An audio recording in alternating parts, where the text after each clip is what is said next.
একদিকে যখন মদিনা নানা অর্থনৈতিক সংকটে জর্জরিত, তখন মুসলমানদের প্রয়োজন হয়ে পড়ে এমন একটি অঞ্চল যেখান থেকে শস্যও আসবে, রাজস্বও আসবে। মিশর ছিল সেই স্বপ্নের ভূমি, যা একদিকে মুসলিম রাষ্ট্রের খাদ্য ঘাটতি পূরণ করতে পারে, অপরদিকে সাম্রাজ্যের রাজস্ব ভাণ্ডার সমৃদ্ধ করতে পারে।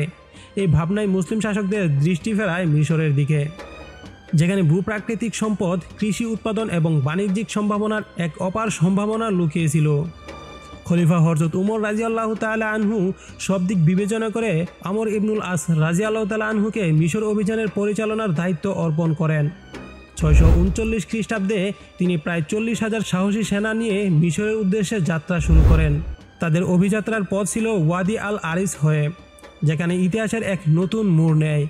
মুসলিম বাহিনী প্রথমে দখল করল আল আরিস, একটি গুরুত্বপূর্ণ প্রবেশদ্বার যা মরুভূমির চরম সীমার সঙ্গে সংযুক্ত। এরপর তারা অগ্রসর হলো ফার্মা শহরের দিকে, যেখানে প্রতিটি পথ যেন তাদের পথযাত্রাকে স্বাগত জানাচ্ছিল। কায়রোর উত্তরে অবস্থিত বিলবি সহ আরও কয়েকটি কৌশলগত নগরী দখল করার পর তাদের দৃষ্টি স্থির হলো মিশরের সবচেয়ে প্রতিরক্ষিত দুর্গের দিকে, বাবিলন দুর্গ। এই দুর্গ, যার প্রাচীরগুলো ইতিহাসের সাক্ষী, প্রতিটি ইট যেন তাদের উপস্থিতিকে সতর্ক করে দিচ্ছিল। কিন্তু মুসলিম সেনারা সাহস আর দৃঢ়তার সঙ্গে এগিয়ে চলল, ইতিহাসের পাতায় নতুন অধ্যায় লিখতে। খলিফা উমরের নির্দেশে 10,000 সাহসী সৈন্যের সমর্থন নিয়ে শুরু হলো এক মহা অভিযান।